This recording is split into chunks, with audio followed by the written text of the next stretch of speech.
महाराष्ट्र की करेंगे, क्योंकि महाराष्ट्र में दिलचस्प दो बड़ी तस्वीरें स्क्रीन पे आंकड़े निकल के आ रहे हैं। और बीजेपी की एक और बड़ी खबर आ रही है, कुदर की सीट पर बीजेपी जीत की ओर। कुदर की लगभग शुरुआत हुई 74,568 वोट की बढ़त के साथ, बड़ा मार्जिन है, लगभग 74,000 वोट से ज्यादा उसके एक अंतर है कुदर की सीट। किस तरीके से देख रहे हैं राजीव रंजन जी? हमारे साथ एक और खास मेहमान जुड़ गए, उनका परिचय हमारे साथ बलिराम जी हैं। बलिराम, वरिष्ठ पत्रकार बलिराम जी, किस तरीके से देख पा रहे हैं कुदर की सीट पे, जो मुस्लिम बाहुल्य सीट है, जहां पर कहा जाता है कि समाजवादी पार्टी की बड़ा गढ़ रहा है? देखिए, आपका सवाल राजीव जी पहले आपसे। देखिए, कुंदरकी में इतनी बड़ी जीत मेरे लिए तो बहुत आश्चर्यजनक है। आश्चर्यजनक है, हाँ। मतलब वहाँ जो मतदाताओं का परसेंटेज है, किस तरह का मैनेजमेंट भारतीय जनता पार्टी ने किया, या किस तरह का मैनेजमेंट किया, या भारतीय जनता पार्टी के साथ वहाँ के वोट पूरे अल्पसंख्यक आ गए, शायद ऐसा हुआ। नहीं तो इतनी बड़ी जीत तो उत्तर प्रदेश से मुझे लगता है कि किसी उपचुनाव में किसी सीट पर नहीं होगी, ऐसा मुझे लगता है। बिल्कुल, आप देख रहे हैं कि 74,000 से ज्यादा बहुत बड़ी जीत है और थोड़ा आश्चर्यजनक है ये। आश्चर्यजनक है। बलिराम जी, किस तरीके से देख पा रहे हैं? आश्चर्यजनक है 74,000 से लीड लेना, अभी रिजल्ट नहीं आया लेकिन एक बड़ा अंतर है। एक्चुअली मुरादाबाद की जो कुंदर की सीट है या मुरादाबाद है, वो सपा का गढ़ रहा है। वो सीट भी सपा की थी और वहाँ रणवीर सिंह ठाकुर का इस तरीके से बढ़त बनाना ये आश्चर्यजनक है। एक तो कहा जा रहा है कि उन्होंने एक्सेस किया तुर्क मुसलमानों के बीच। अच्छा। वहाँ पे जो मुस्लिम वोटर भी हैं उसमें तुर्क मुसलमानों की संख्या ज्यादा है और सपा का गढ़ है, सीट भी सपा की थी। जिस विधायक ने उस सीट को छोड़ा है वो वहां से वो सांसद बना है और उस सीट पे बीजेपी इतने वोटों से आगे है, ये अपने आप में एक आश्चर्यजनक है।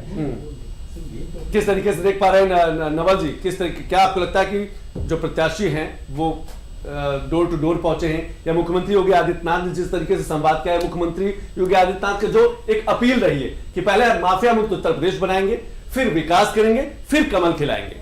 नहीं, देखिए, कुंदरकी जैसा जो रिजल्ट आता दिख रहा है, ऐसा प्रयोग पहले भी कर चुकी है, जो रामपुर में जिसमें बीजेपी के प्रत्याशी आकाश सक्सेना चुनाव जीते थे। अब ये बताता है कि बीजेपी के पास इसके लिए भी एक स्ट्रैटेजी है और उस स्ट्रैटेजी पे काम कर रही है। बीजेपी की एक रणनीति और है जो जिस पर नजर रखने की जरूरत है। बीजेपी क्या करती है कि वो जो अल्पसंख्यक है उनको लगता है कि पूरी तरह से वोट नहीं देगा, तो कम से कम उनको इतना कन्विंस कर दें कि वो वोट अगर बीजेपी को नहीं देना चाहते तो कम से कम वोट देने ना निकले। तो एक स्ट्रेटेजी भी होती है और बीजेपी के जो योजनाएं हैं निश्चित रूप से मुसलमानों को बहुत फायदा मिला है, उसका भी असर होता है। और जो प्रत्याशी बीजेपी ने उतारा उसकी भी कई मुस्लिम पिकेट्स में एक अच्छी पैठ थी और जो प्रभावी नेता है मुसलमानों के उसमें अच्छी छवि थी। तो इसको केवल आप बीजेपी की जीत ना मानिए, इस प्रत्याशी के प्रयास की भी इसको नजर रखना होगा। बिल्कुल, ये केवल बीजेपी की जीत नहीं, प्रत्याशियों की मेहनत भी है। और खासतौर से मुख्यमंत्री योगी आदित्यनाथ जिस तरीके से इकलौते चेहरे के रूप में 9 की 9 सीटों में 14 से ज्यादा रैलियां की, जनसभाएं की, उसका असर भी है। बलराम जी, कुछ कहना चाह रहे हैं आप? एक बात मैं और कहना चाहता हूँ, कुंदर की सीट अपने आप में राजनीतिक पंडितों के रिसर्च के साथ साथ जो पीएचडी के स्कॉलर हैं उनके लिए भी एक रिसर्च का विषय हो गया है, क्योंकि वहाँ 60% मुस्लिम मतदाता हैं। अगर वो इतने ज्यादा वोटों से अगर बीजेपी को जिता रहे हैं तो रिसर्च का विषय है कि आखिर क्या कारण है कि वो बीजेपी की तरफ उनका झुकाव हो रहा है। मैं योगी आदित्यनाथ और मोदी जी की माइक्रो प्लानिंग जो योजनाएं हैं उनका असर है, या माननीय मुख्यमंत्री जी का बार बार उस क्षेत्र में जाकर प्रचार करना, या रामवीर सिंह जी का जो वहाँ माइक्रो मैनेजमेंट और वहाँ के मुस्लिम मतदाताओं के बीच एक्सेस। बिल्कुल सही कह रहे हैं कि ये एक बड़ी, कहा जा सकता है कि ये बड़ा शोध का विषय है कि जिस तरीके से कुंदरकी में मुस्लिम मतदाता एक तरफा कहा जा सकता है भारतीय जनता पार्टी के प्रत्याशी के पक्ष में आया। अगर ऐसा ही दूसरे क्षेत्रों में हुआ जहां पर मुस्लिम बाहुल्य है तो एक बड़ा परिवर्तन देखने को मिल सकता है। विकास को जिस तरीके से स्वीकार किया है, एक बड़ी खबर आ रही है 18वें दौर में जो ईवीएम खुले उसमें बीजेपी के अनुजेश प्रताप सिंह आगे हुए हैं। ये एक बड़ी खबर करहल से आ रही है। अनुजेश प्रताप सिंह आगे हुए और करहल में 18वें दौर की गिनती में सपा 2545 वोटों से पीछे।